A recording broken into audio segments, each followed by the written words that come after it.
Okay, we should be live now, I think. All apologies for the delay to anyone who may be joining us. We had a little bit of technical issues that we hope are resolved. Welcome to the next edition of the Cocktail Apocalypse. Jeremy and Stephanie, welcome to both of you. It's wonderful to see you. How's the new year treating you so far, Stephanie? Oh, peachy, everything's going here. Yeah, Yeah, yeah. yeah, good. Jeremy, how's the new year treating you? It's going very well. I've already broken all my resolutions, so I think I'm set for the year. All right, right on. Perfect. Yeah. Could you ever do a resolution that you're going to break your resolutions? That would be easy. Right. Yeah. That's my last You have to make a resolution. list. Yeah. Didn't do Yeah. that, didn't do that. Always done. Yeah. Okay. Yeah. Yeah. I did kind of broke one of my, I don't make resolutions so much, but Yeah. I've been getting up early every day and doing a half hour of meditation and then some yoga. Ooh. Today I did not. So the Ooh. goal is I'm going to do it this evening. Okay. But we'll see. We'll see. I need to get that meditation in though. Hmm. All right. Well, today's topic is the media apocalypse. And I think that there's a lot to talk about in regards to that. Definitely. And we've got this sort of maybe endpoint of the recent declaration or policy, that's a better term, policy by Facebook to remove fact checkers. So we will get there. Hmm. But first, I thought it would be important to kind of look at a little bit of the history of media, especially in the United States, and the importance of it. One of the things that I always keep in mind is that the American Revolution, in large part, was organized through writing, through the sharing of information via pamphlets. And the founders understood the importance of a free press and the free sharing of information to a democracy. Citizens in a democracy need to be informed in order to have the democracy work. And this is why the freedom of the press is the only job that's listed in the Constitution, that's protected in the Constitution. Mhm. And so it's incredibly important for self-government. That's Hmm. part of the DNA of this country and any other country that relies on an informed populace to make decisions. Right. Yeah. So what went wrong? um, Ah, That's, I that's, think. Go ahead, Jer. I was just going to say, well, it started with TV rot in your brain, didn't it? well, maybe, and I That's don't what think, happened. yeah, and I don't think it's just television. Right, right. So I think that there's a little bit more of a history here. Yeah. The press was crucial for things like the abolitionist movement, but eventually it did start changing a little bit, especially with advertising.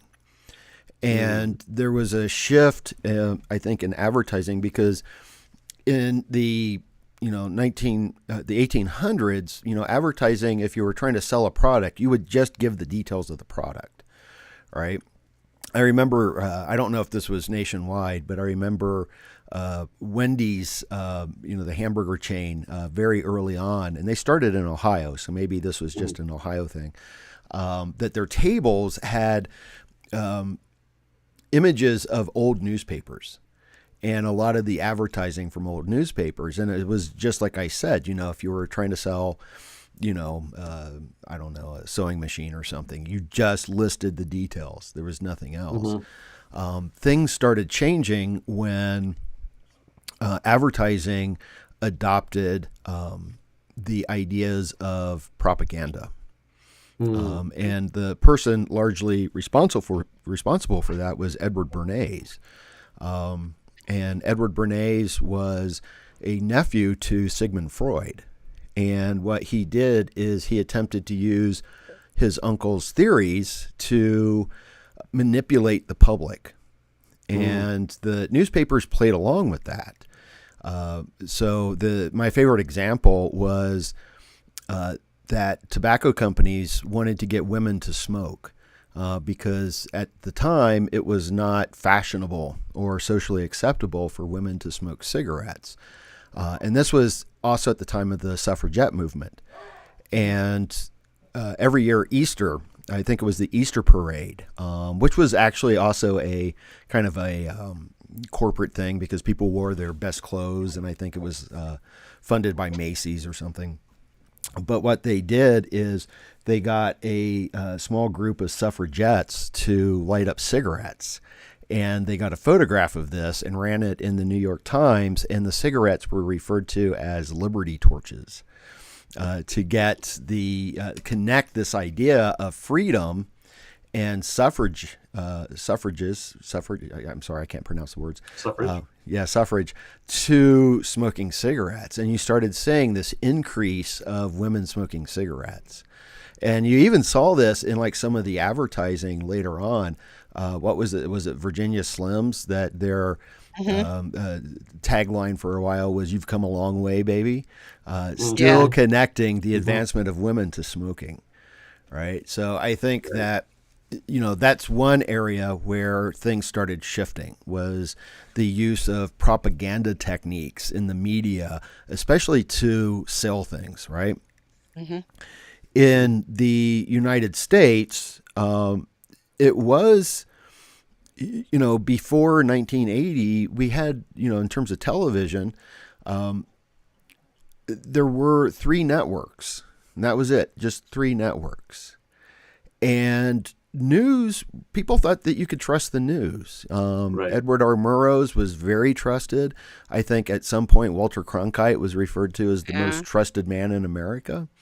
And so we had still, I think, a free press. And, the free press brought down Richard Nixon in many ways. It was the Washington Post and the reporters that did that.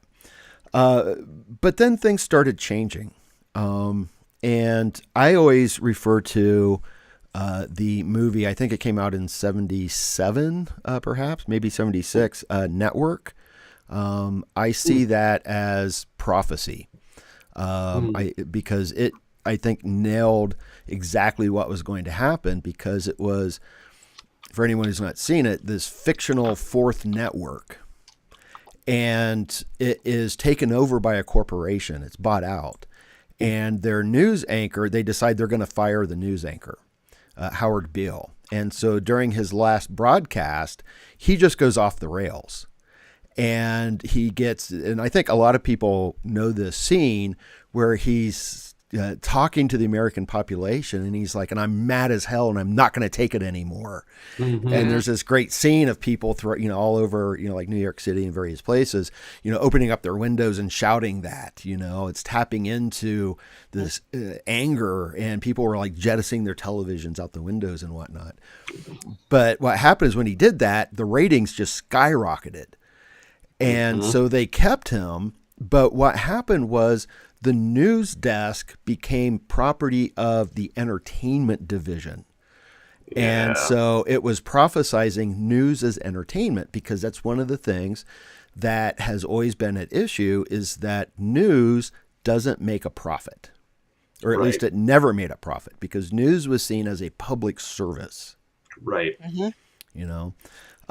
The other scene from that film that I think is very pertinent is this sort of monologue that Ned Beatty gives to the character of Howard Beale, where he talks about, he's like, there is no nation state anymore. There is no America. There are no Americans. There is no democracy. There is only corporations and the flow of money. And he said the world is a business. He refers to this as a corporate cosmology. Yeah. And up in starting in 1949, we had something in broadcasting from the FCC called the Fairness Doctrine, right? Where if there is something of public interest that is controversial, you had to um, present all sides of it, so that you know you weren't in what we call now an echo chamber. Everyone was able to hear all sides of some controversial or public interest story, so that we understood it from a variety of perspectives, how many there might happen to be on it, whether there's two or more. And that was in effect for a very long time before 1987, and this started a little bit earlier in the 80s. I don't know if someone was trying to do this in the 70s when network came out, but it sounds like maybe.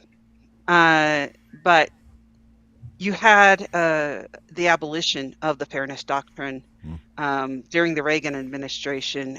Reagan appointed certain people to the FCC, and they decided that it was against free speech. Right. The Fairness Doctrine.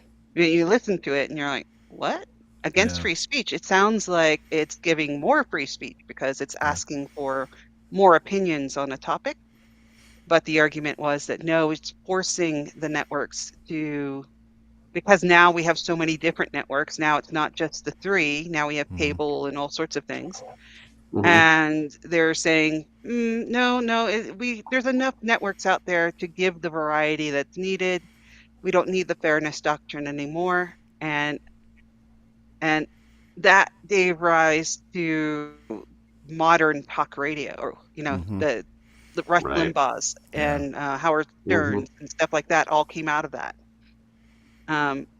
So we're seeing, the effects now of what happens when you get rid of that Fairness Doctrine, and to me, this is what started to give rise to the echo chambers, and we could talk about echo chambers later and define that, but that's. Yeah, and I think that my understanding with the Fairness Doctrine is, yes, that occurred, the repeal of it occurred during the Reagan administration, but it wasn't just Republicans.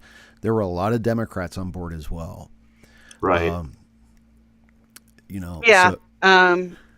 I say Republican because it was strictly due to what really repealed it was Reagan's appointment. Yeah. And I can't remember who it was at the moment, but that appointment led to just the tearing down of that. And you're right, there were a lot of Democrats that were on board with that at the time, but there were Congress actually got involved and tried to stop that from happening in 1987. I think it was June of 1987, and it was vetoed by Reagan. And then later on, when they tried it again, there was a threat of a veto by George H.W. Bush. So it went nowhere.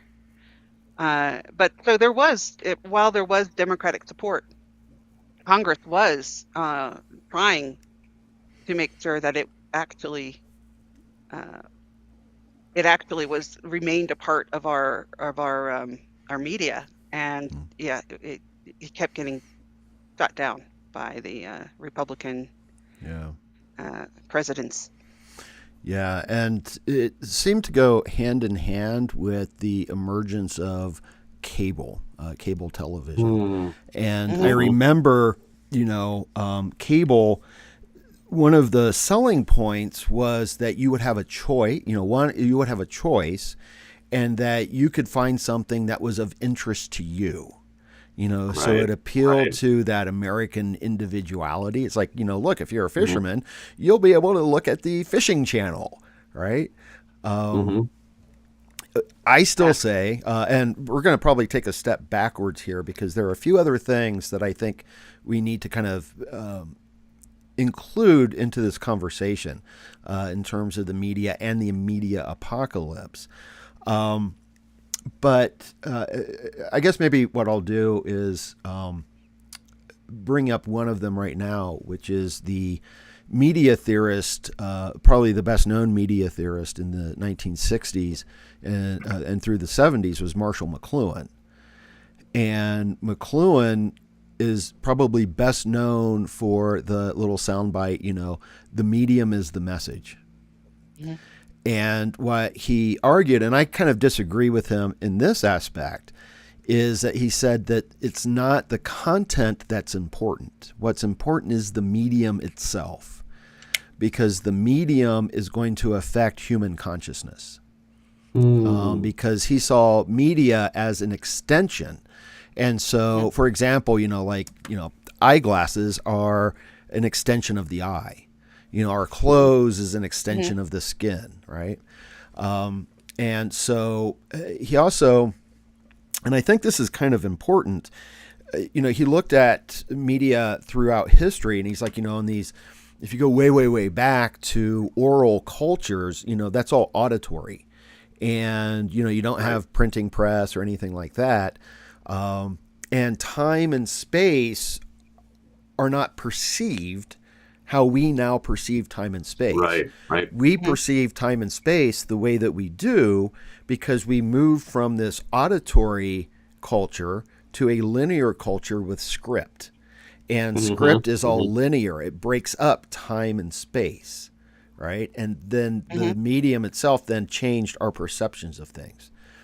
But he argued that because he was at the very beginnings of, I think he died in like 1980 or something, but he saw the very beginnings of the computer revolution. And he argued that we were going back to a auditory culture. So we're going kind of like back in time before writing, in a sense. And I think that there's some things to look at here as we go along. But Right. so I think that this idea of the media, I think the content's important. We haven't talked about corporate ownership so much yet. That's also an element. But we also need to bring in, the internet, because that's the next medium. And, so if you look at it generationally, you had the boomers were influenced by the introduction of television. And that affected how they saw the world. And that gave us, like the counterculture of the 1960s. And it's out of the counterculture that the computer revolution emerged. And what was so the next generation, which is Generation X, is the generation that would be the first kind of computer generation in a sense. And I think that the Generation X has a lot to account for in terms of not just the internet, but cable, because it was Gen X that got cable into most households. And I think the way they did that was very simple. I want my MTV.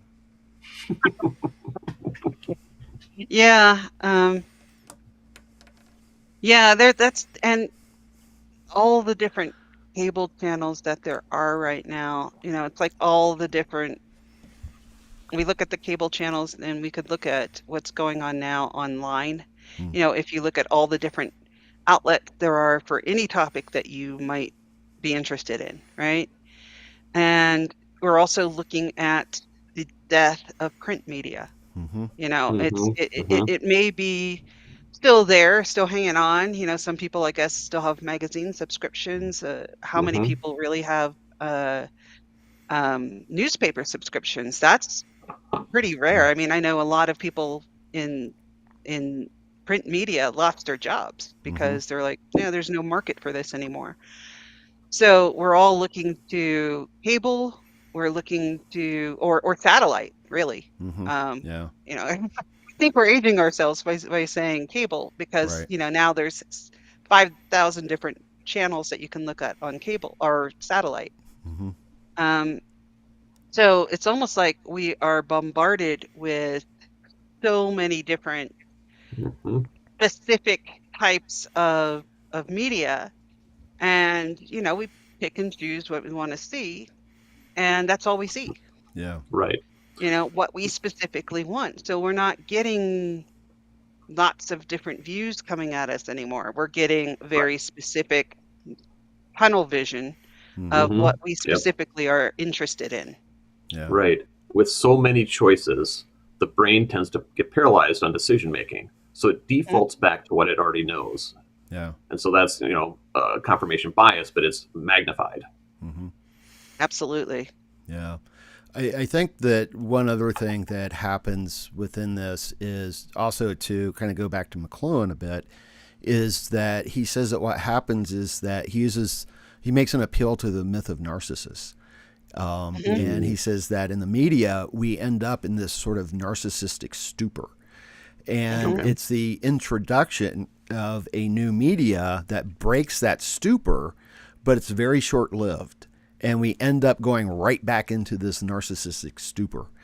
And so I would suggest that when we look at these ideas of choice, that we also have to include the fact that we are, in a way, kind of asleep, but by being enamored by our own selves.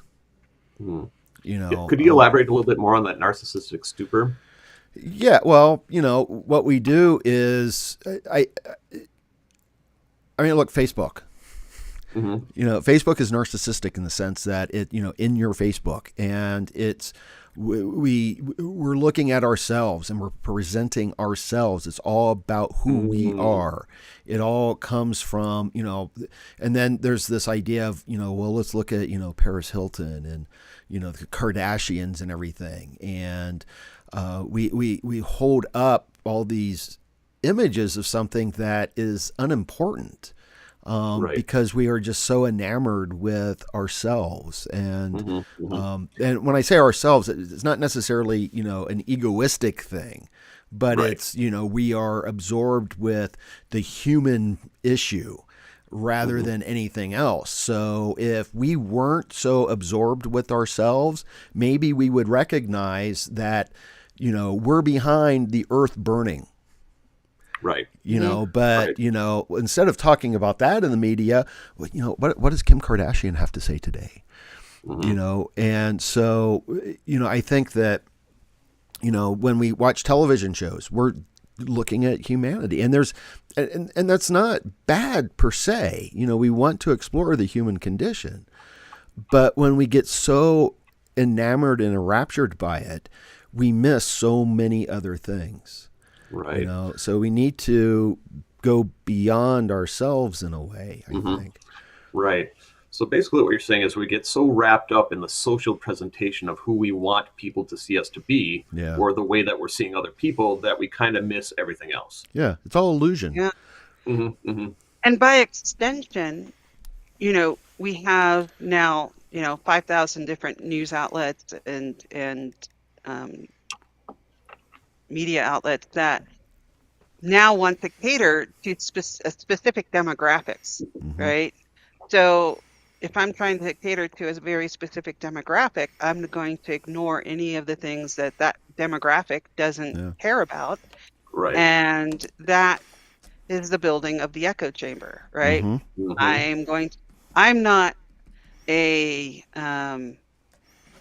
I'm not interested in conservative viewpoints, so I'm only going to watch ABC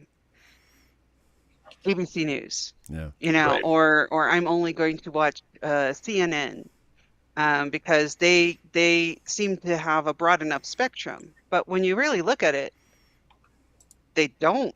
Yeah. We look at MSNBC, sort of their outgrowth of Fox News, right? It's the liberal perspective. And what does it not give us? The other side. And when it does, it ridicules it. So if it's ridiculing it, we have no idea what the other side thinks. Right. We only know what is being presented in a, in a bubble. Right. Yeah. That's exactly, I think, the point I was trying to make, is there's this connection between this narcissism and these echo chambers and identity politics. So And maybe that, we need to talk a little bit more about identity politics. That's not. I hear the term, but I'm not sure exactly what that means. Well, I Steph, do would you want to take it say, on? Yeah. yeah, I mean, identity politics to me is how we identify as human beings, and how we incorporate those views into how we view the whole world. Mm-hmm. It's like,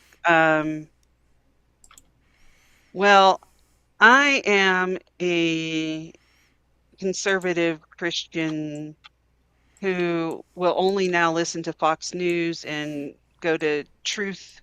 Um, is it Truth Social? I can't remember what I Yeah, it's think so. called. Yeah. a minor And social media network. Yeah, yeah, sorry. there you go. And so because I am a conservative, I am only, and I then identify as, okay, I'm Christian.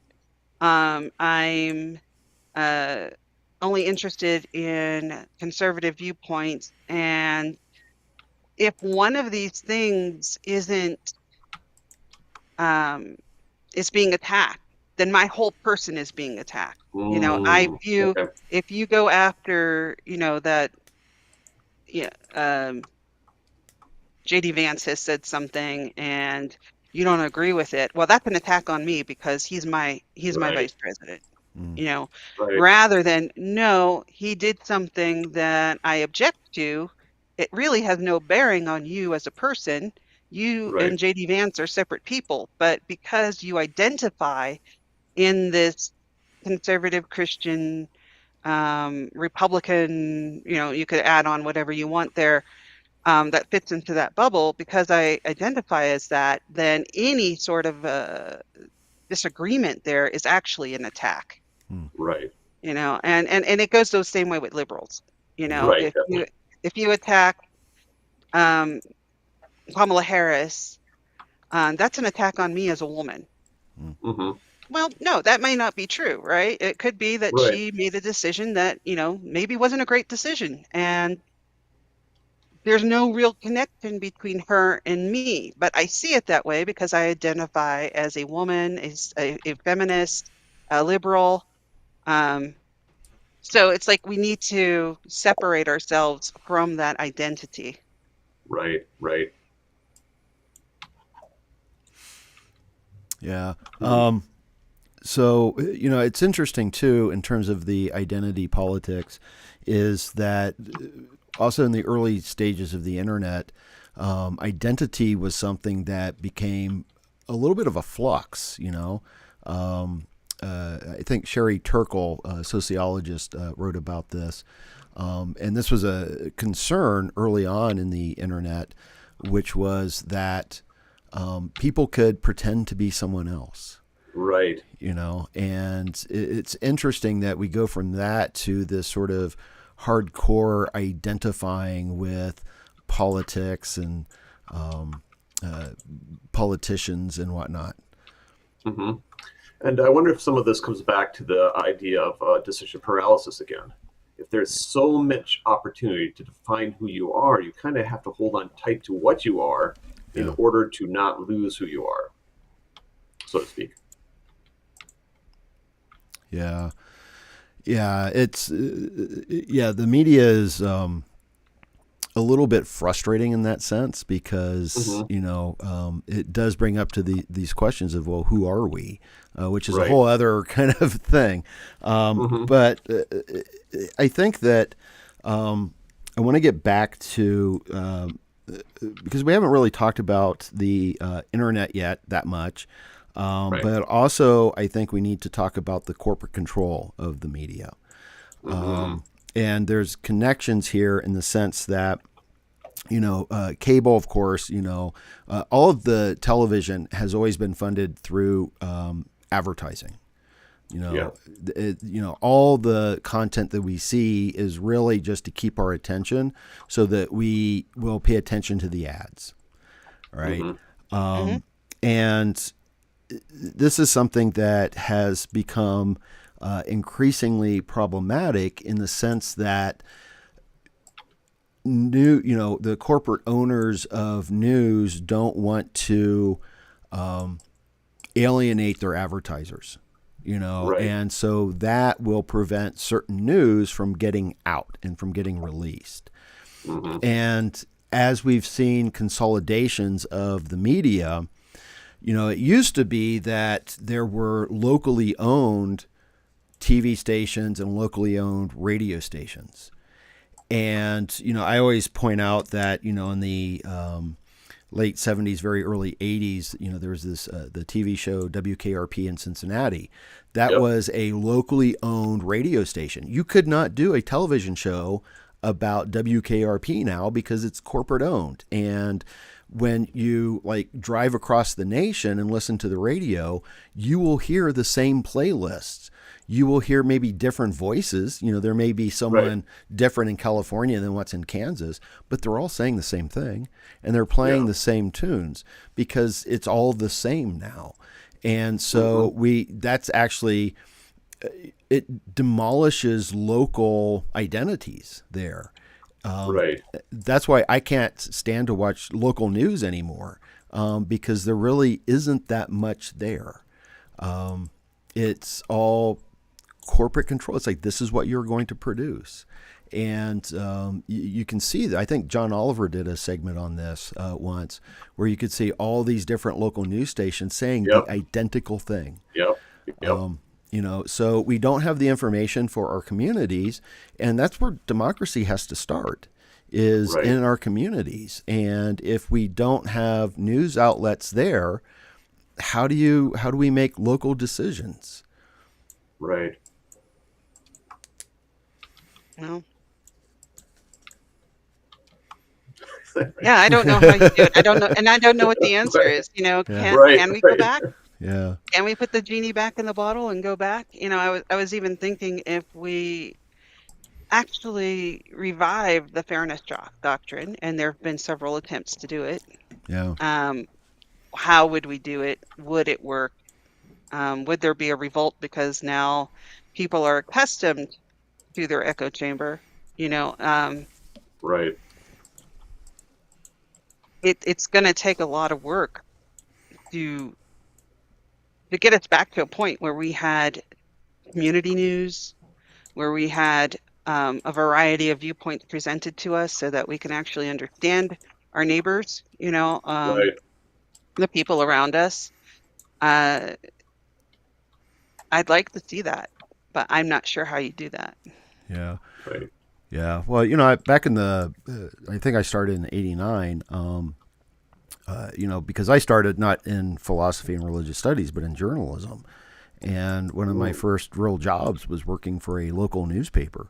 It was a family-owned newspaper. And, the town that it was Manitou Springs in Colorado. It's a small town, of 2,000 people. And the population hasn't changed all that much. But the same family had ran the newspaper for quite a long time. And my former boss, he ended up having to sell it. He had to shut it down because he could not afford, because all the money came from, advertising. But you can't compete with larger newspapers so much. And the main place that they got their money was with connections with the local government in Colorado Springs, because they ran the housing liens and the official announcements there, and that's where they got most of their money. But they had to shut it down. Now the paper has been reborn, not through the same family, but it's been reborn online. Because, that's where people can get some of the local news. But the problem with anything online is that people are so used to getting things for free that they don't necessarily want to pay for the content that they're seeing. Right. And so we still have that problem is, you have the corporate news, which has all the money, but then if you've got independent news that's not relying on advertising, how do you fund it? Right. Yeah. There's a couple of different independent news that I don't see anymore. I don't know if it still exists. Yeah, it does. Truth Out still exists, but I don't get anything from them anymore. It doesn't end up in my email box. They've had to cut Hmm. back a lot. So yeah, it's still around, but it's not nearly as robust as it once was. Yeah. Yeah, Right. there was in Los Angeles, they had it's a KPFK, which is a Pacifica station. And I think Pacifica still runs in a few cities. I think Boulder has a Pacifica. And they don't take any advertising dollars, but they are in constant fundraising mode. And so Right. when they do that, you don't hear what the news that you want to hear or need to hear. They did have some local news programs, but you would get maybe 2 weeks of local news and then 8 weeks of fundraising. Right. So there's also I think some issues here in terms of the sort of the corporate control again. Is that this is all also controlling not just our the entire culture in a way, and and it's not just in America; it's worldwide. One of the terms that Right. McLuhan gave us was the global village, Hmm. which he referred to as a brand new world of all at onceness. Yeah. Time and space are gone. The global village is a simultaneous happening. I always like that, a simultaneous happening. And like Right. I said, it takes us back to acoustic space. And one of the things that he noted, and this was, I think, in his book, The Global Village, which I think was published after his death, he says, we have begun again to structure the primordial feeling, the tribal emotions from a few centuries of literacy divorced us. So he's commenting that we're going back to this sort of tribal aspect, which I think Right. feeds back into the identity politics. Yep. Yep. That makes perfect sense. Yeah. And Again, just, it comes back to, with so much information, what do you rely on? yeah. And a lot of people rely on the people they know. Yeah. And that's the question in terms of the content of the media, which is going to lead us into the fact checking and whatnot and sort of fake news. I want to bring in, I talked about McLuhan, but I think it's also important to bring in Noam Chomsky here and his critique, because he looks at the content, not just the medium itself. He looks at the content. Right. And I always summarize Chomsky's theories as the media functions to create necessary illusions in order to manufacture consent, because that's what is required in a democracy. You have to mobilize a huge population of people and get them to support various things, right? Right. And I think that some examples of this, it's led to this massive distrust of the media, because people followed the media and still kind of believed everything that was being presented to them. The example is the lead up to the Iraq War. The corporate-owned media has never seen a war it doesn't love. Right. And the drumbeat for war was constant. And you rarely heard any anti-war voices. Even the liberal MSNBC, you had the anti-war voice of Phil Donahue, and they canceled him. And I think what happened is, you had some people who looked at alternative sources and said, yeah, this is not a good idea. We should not be doing this. But those voices were rarely heard over this drumbeat of war. And then what happened is eventually the American population was like, oh, maybe this was a bad idea. And I think that fed into a distrust of the media, which then immediately, kind of takes us, the logical consequence of that is fake news. Right. A total distrust of media content. Yeah, I remember when we were getting into the Iraq War, and Dan Rather, when it just broke out, and he was giving a commentary that was quite pro-war. It was, the bombs bursting in air. He was giving kind of an American Star Spangled Banner approach to it, and he got criticized pretty hard for that. But that was, I remember that so clearly, and how, even in the grocery stores, we were selling pro-military flowers Mm. and, Mhm. and cakes and, all sorts of things that were very pro-US in its involvement in the Iraq War. Mm-hmm. It just, everyone was kind of initially behind it, and that sort of petered back later, and we were like, wait, what's going on? We were seeing smart bombs go off and all sorts of stuff in the media, and that stopped as people were like, wait a minute, something's off here. So there was a response to our response. Did we lose Nick? Did we lose Nick? He seems to have walked away. Yeah, he does. Where's Nick gone? I don't know. He didn't say. Hmm.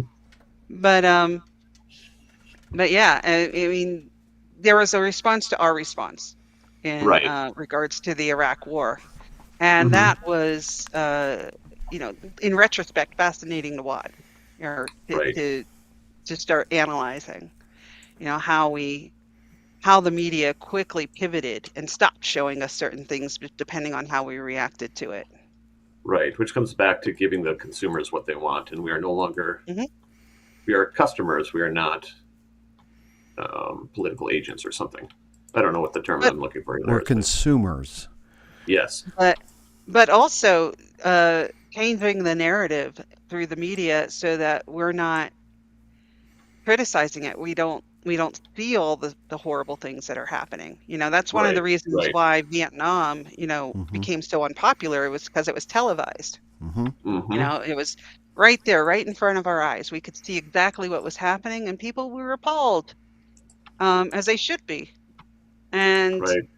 um, that started with the Iraq War, and they soon really pulled that back, Mm-hmm. so that they carefully curated what we saw. They Right. didn't show any of the coffins in the Iraq or Afghanistan war, and what we saw. And I remember the first Iraq war, which was televised, and it looked like a video game. We were all at a distance. You Right. didn't really see what was on the ground.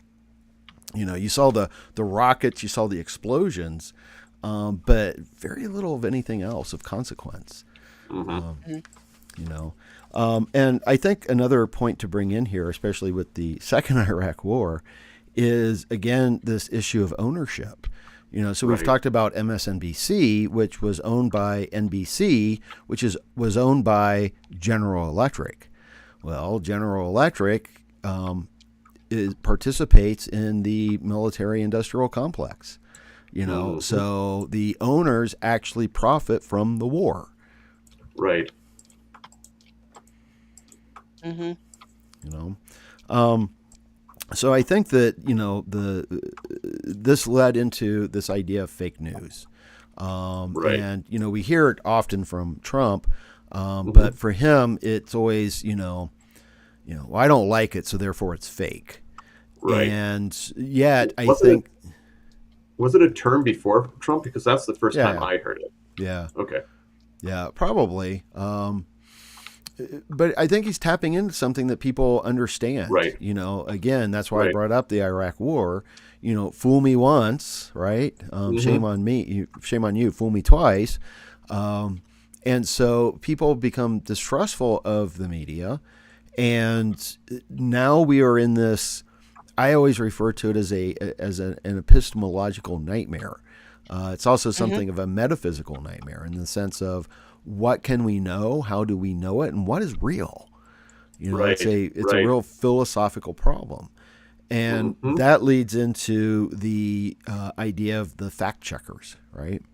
That Facebook just Mark Zuckerberg is like, yep, we're going to stop doing that.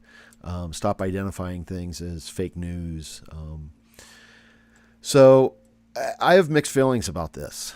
What do the two of you think about the removal of the fact checkers? The first thought in my mind was, who fact checks the fact checkers? Yeah. Maybe it's my... Go ahead. I'm sorry. I No, thought that's you were it. done. I was just going to say, it's kind of my reference to The Watchmen. Who watches The Watchmen? Hmm.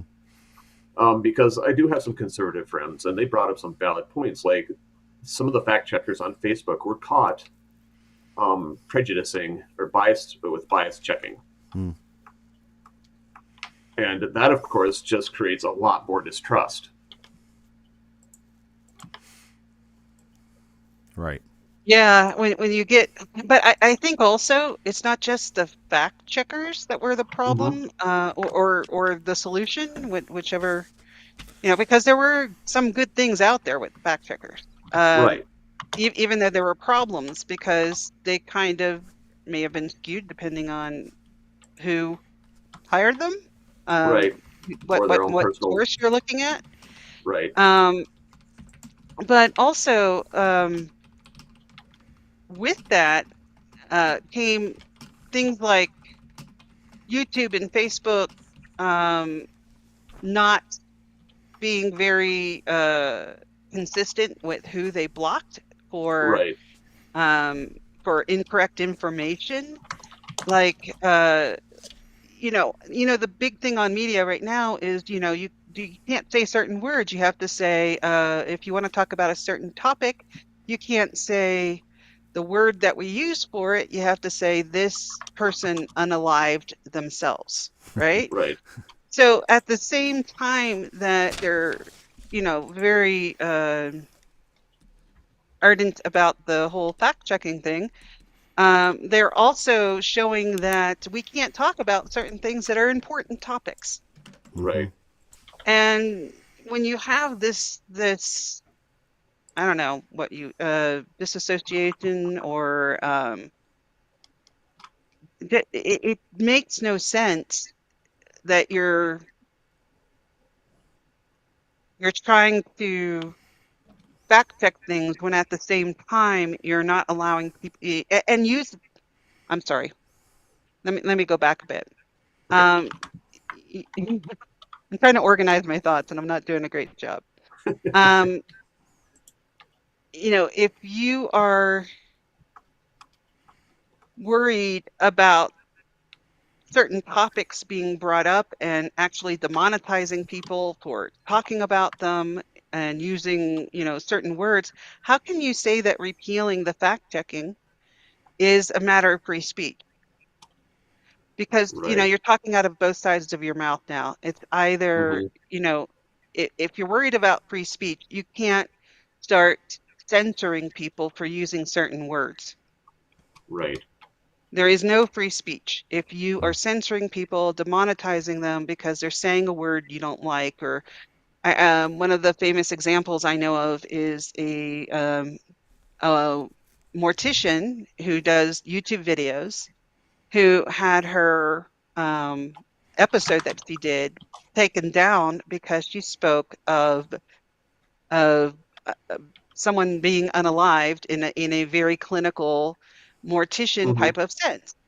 And because, death, unaliving is scary, we're not allowed to talk about it, right? Right. And if you can prove it's scientific and it's for educational purposes, they're like, oh yeah, we'll let that go. But there's only an algorithm that checks that, and there's no appeal to an actual person to get that reinstated. Right. So, we can't talk about removing the fact checkers as a free speech aspect, as Mark Zuckerberg wants to use it as, when we can't say certain words, we can't do certain things, we have no appeal.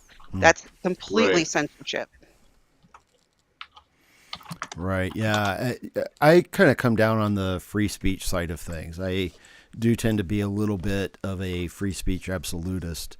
And so, like the mortician that you were talking about, she couldn't say the word death or dead. She couldn't talk about it in a clinical matter. She should have been able to do that, but that episode that she was actually talking about got removed and demonetized. So she kind of moved to, I think, Patreon exclusively because of that. Maybe she's still on YouTube. I'm not sure, but it's a matter of, she couldn't say. It wasn't just saying death. It was actually describing a manner for which someone died. So that actually got her taken, or got that episode taken down. And I think we've hit a point where, if you look on Facebook, if you look on anywhere, you talk about people, you see people saying things like unalived. Yeah, Right, this is the main one I'm bringing up because there are others. Yep.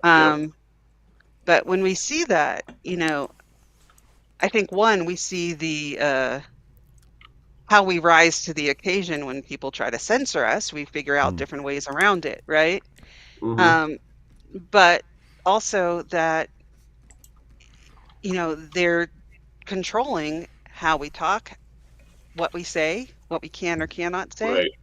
Right. And so therefore the argument of the argument of, well, we're removing fact checkers because we think that this provides us with more freedom of speech. Well, not if you're doing these other things. It has nothing to do with us. It has everything to do with the people who are spreading misinformation, who are in high positions, and catering to that. Yeah, it brings up so many issues of how does one consume information online, and how do we separate the wheat from the chaff? How do we determine what is reliable and truthful versus what is not? That's why I always say it's an epistemological crisis and a metaphysical crisis. How do we determine what is real? How do we know what is true? Right. And I think that if there is, the problem I see, on one hand, I think the value of the fact checkers was that they would catch certain things, right, and say, okay, this is not true, which is important and helpful. But I don't want to give a corporation, I don't want to give Facebook the power to tell me what is true and what is not. And I don't know that just letting those on the platform determine that, because my understanding is that's what Zuckerberg is saying, is that, well, no, the other users can, in their comments, say, no, that's not true. Right. But we know that doesn't work already. Right, because people just ignore it.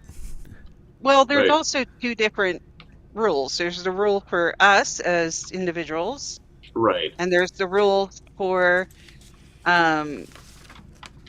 those who are in control of things. Yeah. And it's okay for them to spread the disinformation, but it is not okay for us to even say certain words. Yeah. Right. So there's this disconnect between us in terms of, okay, there's one rule for these people and one rule for those people, and never the queen shall meet, I guess. It's showing a form of who has power versus who doesn't. Yes, it's power dynamics, absolutely. Mm-hmm. Yeah, there's a term that the author Theodore Roszak came up with. I think this was in, excuse me if I hope I'm correct on this, The Making of a Counterculture. He talked about technocracy. And he says that, this is a quote, technocracy is akin to a theocracy, governed by a priesthood of technical experts who appeal not to God, but to the unquestionable laws of science and scientific scientific progress. The technocracy is totalitarian. I would actually change this a little bit from the unquestionable laws of science and scientific progress, but to the unquestionable laws of economy and economic progress, to the corporations. I think our corporate overlords are the technocracy, rather than unquestionable laws of science and scientific progress. I would agree. Yeah, that makes sense. I would very much agree. Yeah. I think one of the questions, though, is how do we... It seems that what we need is like an alternative to Facebook. We have an alternative to X right now, right? So Right. Blue Sky became very popular very quickly. One of the things, and this is, I kind of want to jump back again with the computers and the computer revolution, because so much of the computer revolution came out of the counterculture of the late 60s and early 70s. And it was thought that this might be a way to challenge the state. Right. It might be a way to challenge those in power.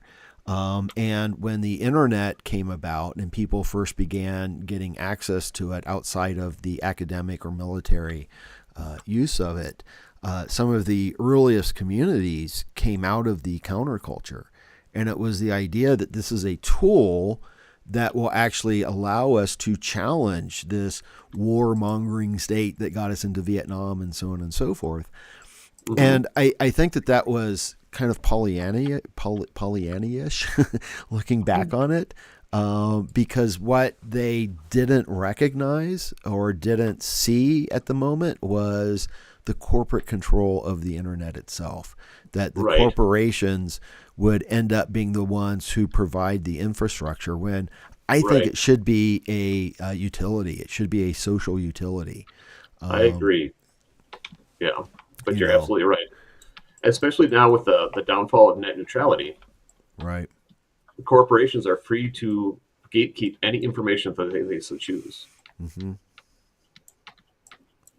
So, what do we do? How do we fix this? Because we have to have good information. We have to have true information in order to have a functioning democracy.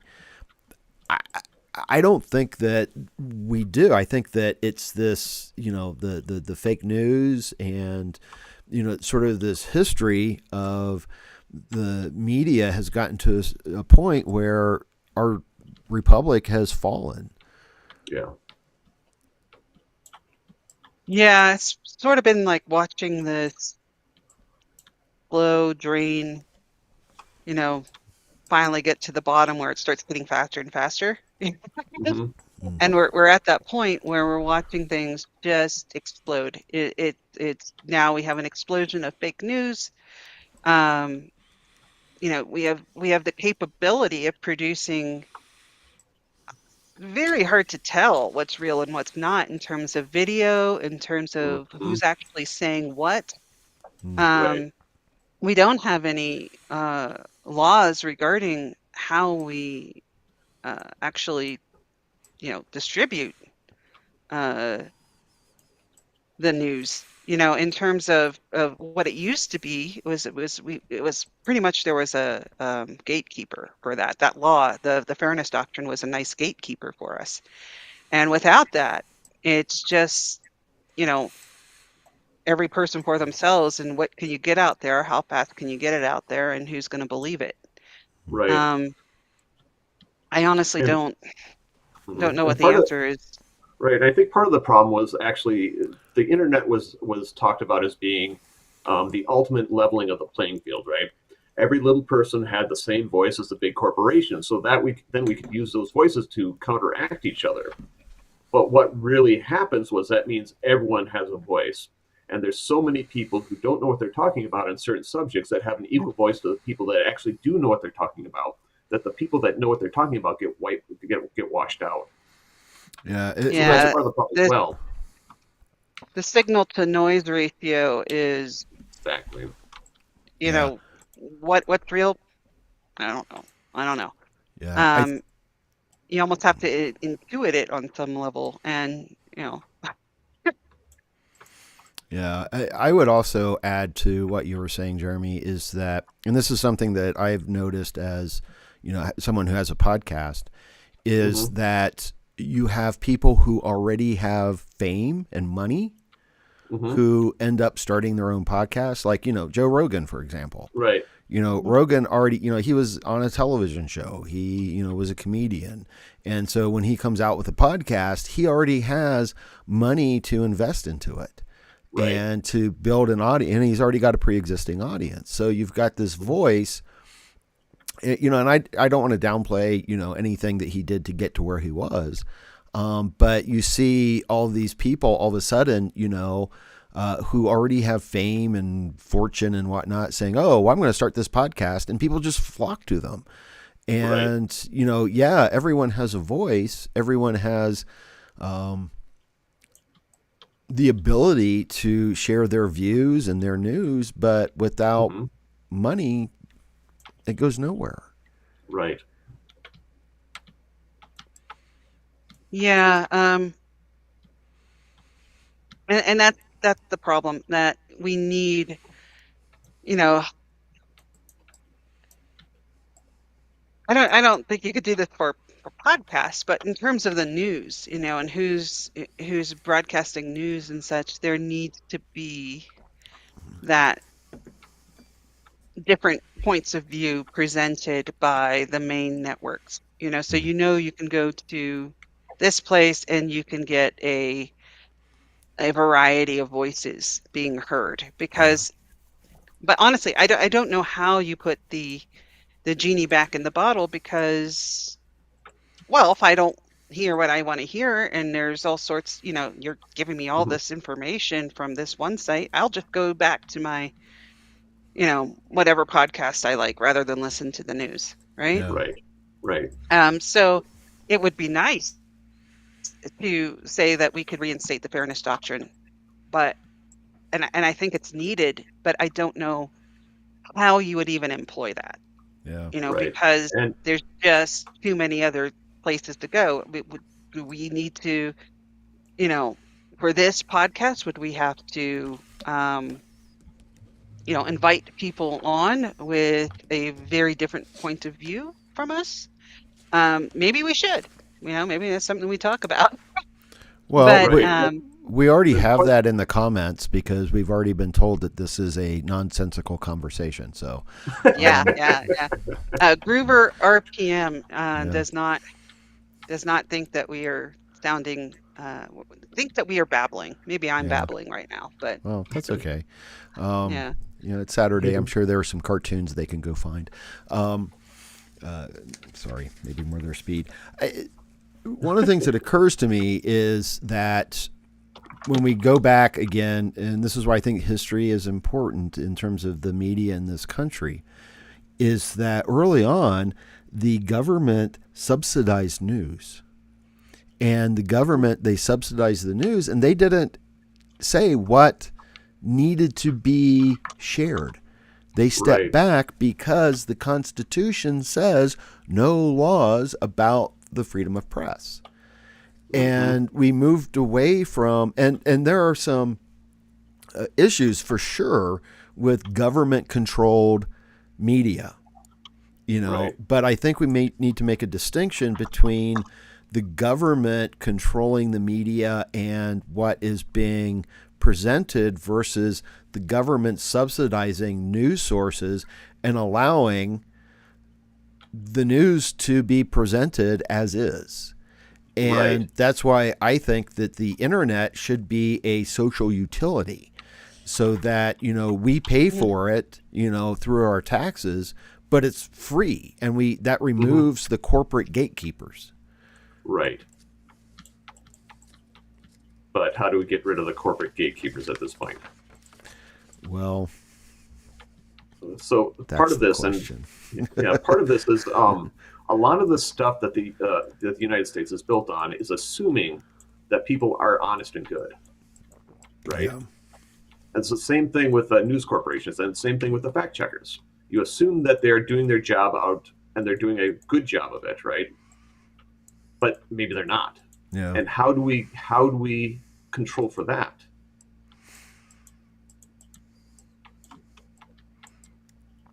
Yeah, that's the question, right? Yeah. I don't think there's an answer right now. Not Right. one that I really have, because this is such a behemoth. Yeah. You know, who controls the internet, and then it's global. You know, Right. so are we going to block certain countries we don't like?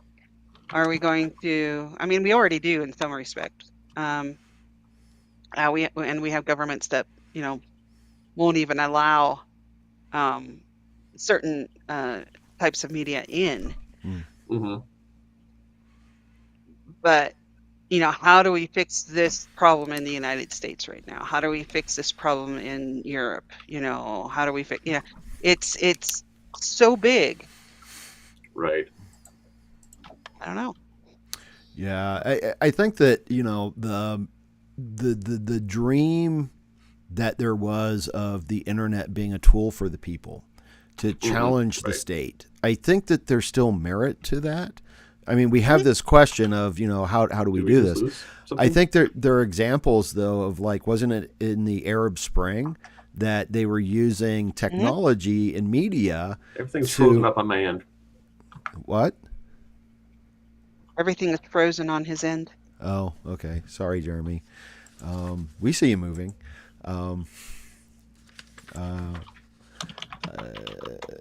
But anyway, yeah. I mean, it's a tool that we can use. I think it's a Promethean challenge again. We have to be able to steal the fire from the gods. How are we going to do that? Well, I don't know. Oh, we lost Jeremy. Yeah. Oh, we lost Jeremy. He was raptured by the Yeah. media apocalypse. Yeah. Well, and that's one of the reasons I brought in McLuhan is, welcome back, Jeremy. Hopefully it's not frozen, is that there's this amazing book by Eric Davis called Technosis, and he talks about McLuhan a little bit. And in the book, he noted that when McLuhan was asked whether he was an optimist or a pessimist, his answer was usually that he was an apocalypticist. That that the media is a revelation. It's revelatory in a sense. And and I think I do think that we have to look at both the content and the media itself, and how the media is affecting human consciousness and who we are. Because it was interesting, because when the internet first became really popular, a lot of people turned towards the writings of Teilhard de Chardin, who was a Jesuit theologian. He was a paleontologist, and it was in his book, The Phenomenon of the Human Phenomena, where he imagines this sort of evolution of consciousness. And the end point was what he referred to as the noosphere. And he saw the noosphere as this, the human consciousness surrounding the globe. He referred to it as a complex membrane of thought fueled by human consciousness enveloping the globe. And when the internet became a thing, people were like, that's the noosphere. And we can look at the internet as affecting how our consciousness, in the sense of, early on, this is still part of it. I think that there's some dated information or dated views here. But if you remember, when the internet first came about and we had access to it, you had all these hyperlinks. And, you'd be reading an article and there'd be a little hyperlink, and you could or could not you could decide, whether or not you chose to click on that. And so you could be reading something and then oh, I want to read that, click, and then go somewhere else.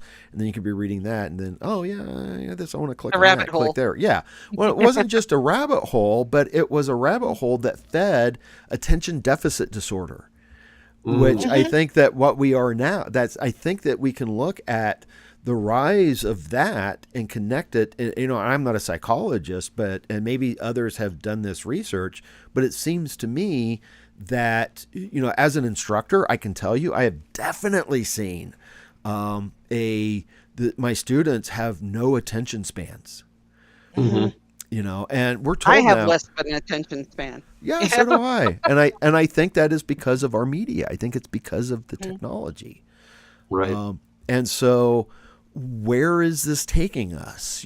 People talk a lot about an evolution of consciousness. And I think that if we talk about an evolution of consciousness, we have to consider our media.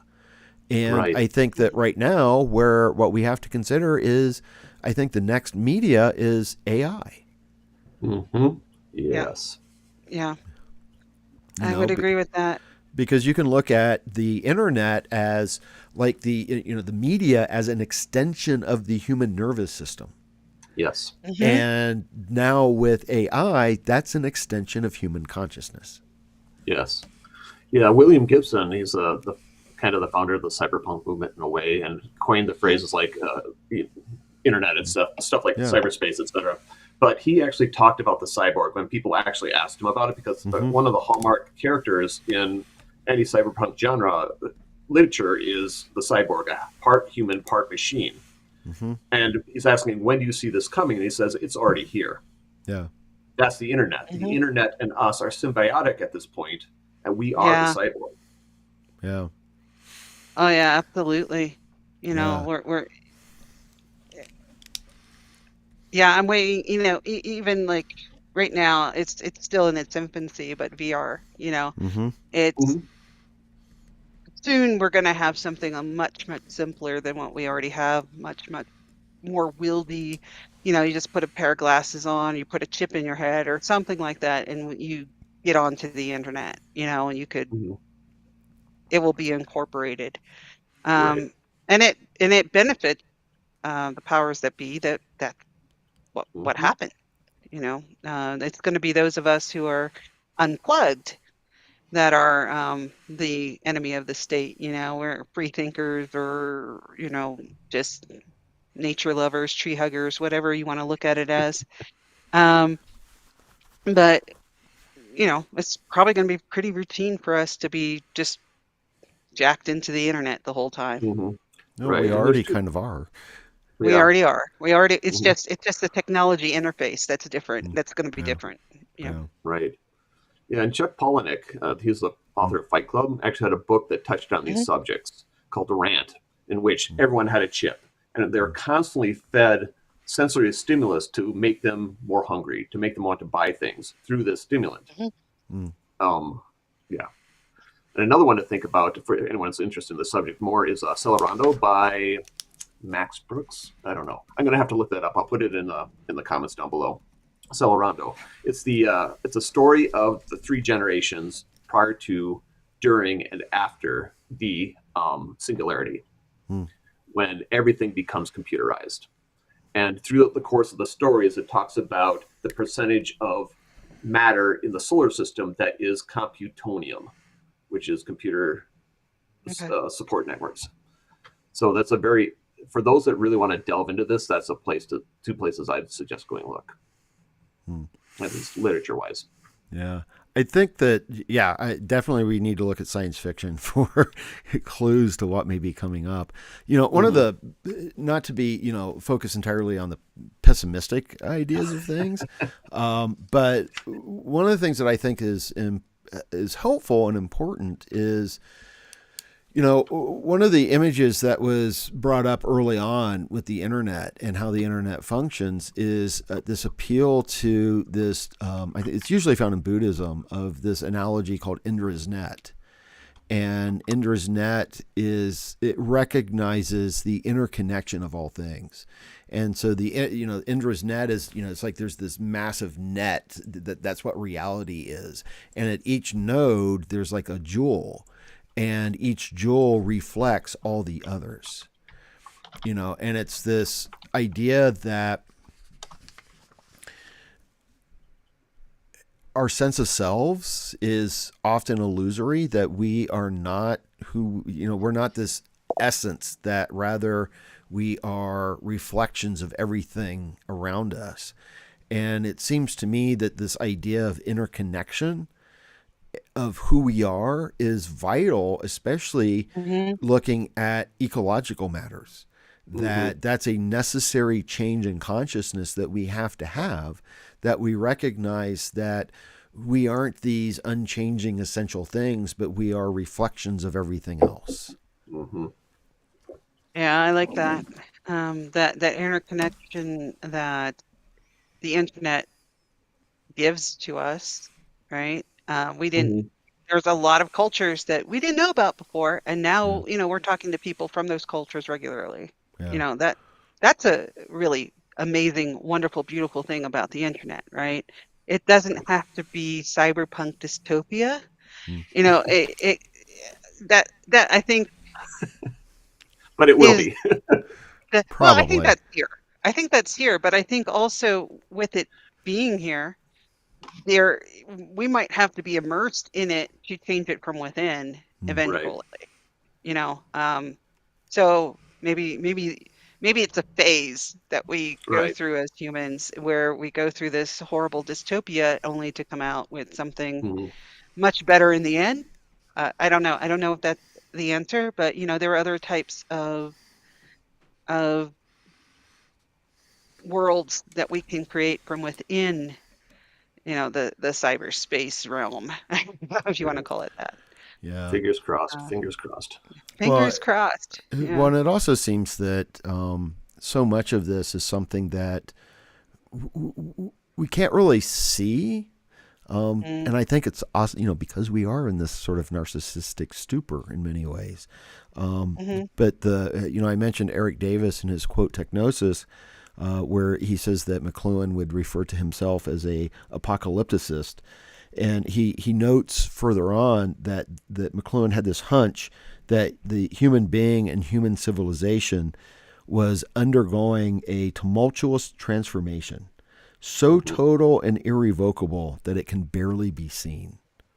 And I think that's important when we think about the media, in terms of like McLuhan's aspect of how it changes human consciousness, is that there's a process going on that we can't really see and people aren't really thinking about.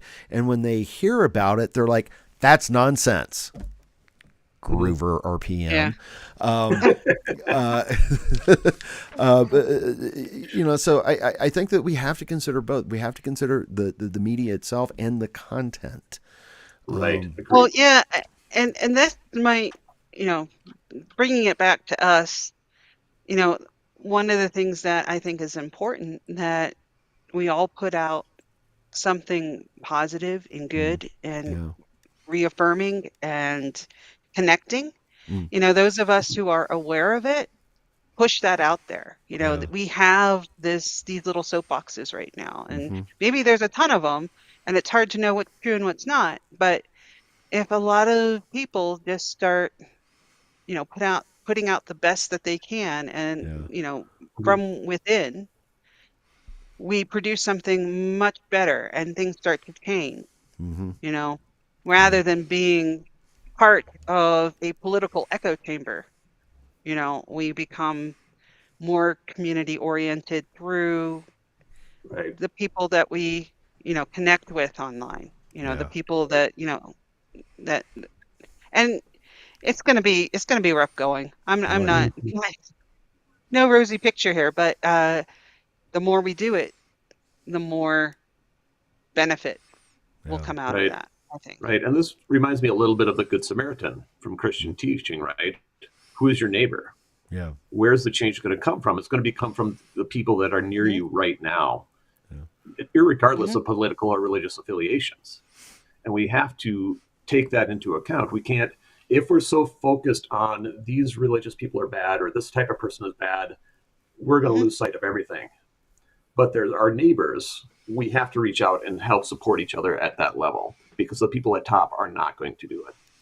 Yeah. Well, and our neighbors now, because it's a global Right. system of communication, our neighbors is everyone on the planet, Mm-hmm.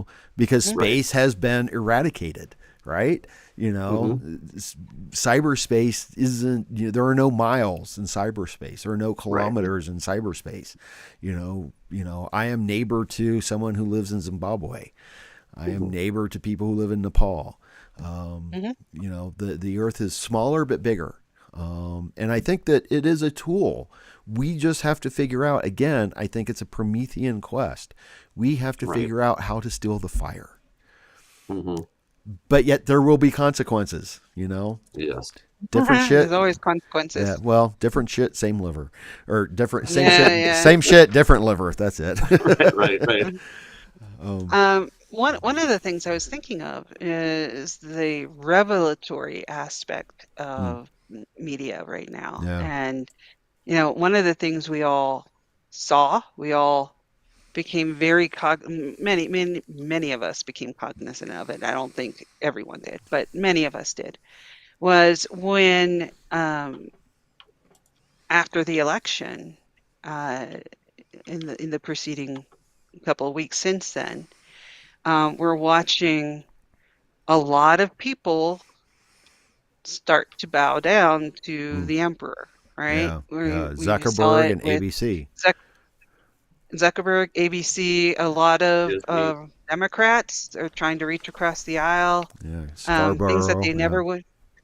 Scarborough was Yeah. one. Things that they never. Was it Morning Joe? Yeah. Yeah. Things that they wouldn't have done at all before are now suddenly showing who they really are.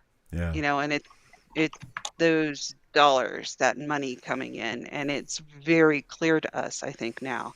Mm, And it may have been a little muddled before, but we see what happens when someone takes control and they really think that person's going to have power, yeah. Mm-hmm. Yeah. right? Yeah. It's revelatory, which makes it apocalyptic. Yes, Yeah. that's what I said. Yeah. Yeah. Yeah. Yeah. It, And it, go ahead, go please. ahead. No, go ahead. Oh, no, I was just going to say that alongside of all of this is it requires human imagination, and we need to fight against the. I often feel that my imagination has been colonized by Mm-hmm. corporations, Hmm. and one of the great examples I saw, someone posted on Facebook, it was a picture of some kid playing with this like 3-level Star Wars thing and with the Star Wars figures. And that's what we do. We get stuff from the media and play with it. And, I love Star Wars, don't get me wrong, except for the last 3, those we can just forget about, and the prequels. But as a kid, my imagination was colonized. I was playing with these specific figures. It was telling me how my imagination should flow. And I think that what we need to do is free our imaginations. Mm. Just get the Legos. Don't get the Yeah, sets that yeah. are predetermined what you build. Right, right, Just buy exactly. the loose Legos. Yeah, Do exactly. those, That's it. Yeah. do Let the those still imagination exist? flow. Yeah, I don't know. Oh, Yeah, I guess. I yeah, haven't played with Legos since I was 10, probably. yeah. But Yeah. All right. Well, we are pretty much at the end here. Is there anything, other final thoughts that either of you have? no, I'm good. Yeah. yeah, I think we've got there. We discussed it. Yeah. Yeah. We have a question, Alito question mark. I'm not entirely sure what that question is. I know who's asking the question, so hello. Um, I think the Supreme Court that's a whole other, we should do a Supreme Court apocalypse episode, I Yeah, think. we could do that. Legal apocalypse. Oh, yeah. I mean, that's probably what already way occurred, right? Yeah. Yeah. Yeah. I think that it occurred during the Obama era, the end of it. Yep. Yeah, Mitch McConnell has a lot to account for, I think. Right. So, all right. Well, thank you both. I think this was a interesting. Bowing down, Zuckerberg et al. Mm-hmm. Yeah, they're all bowing down, kissing the ring. It's unfortunate, but I think that's part of the resistance. Do not bend the knee. Right. Stand firm. And that's something I want to do elsewhere is talk about. And I know that, Stephanie, you've talked about doing something along these lines of talking about the spiritual aspects of resistance.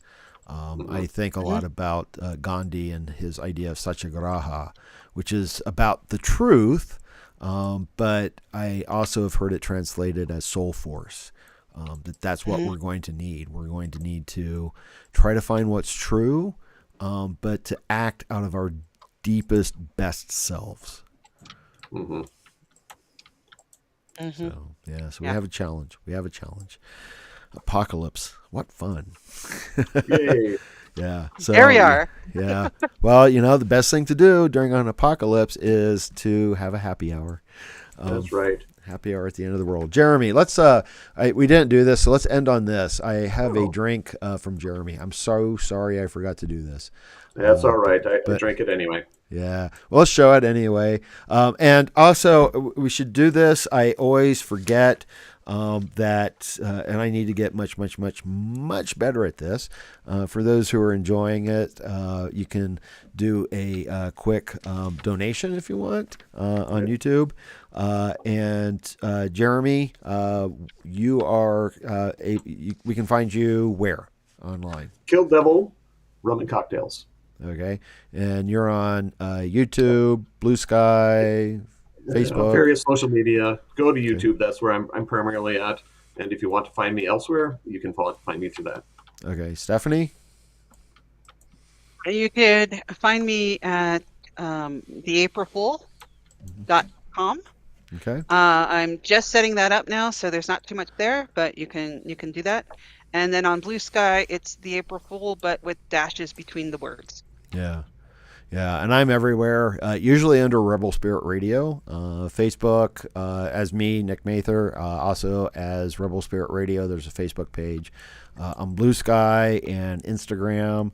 I think those, and Threads as well. I think that's all under Rebel Spirit Radio. So let's play Jeremy's video, and that will be the end. So until next month, thank you very much. Walking through the apocalypse. Thank you, Nick. Thanks, Nick.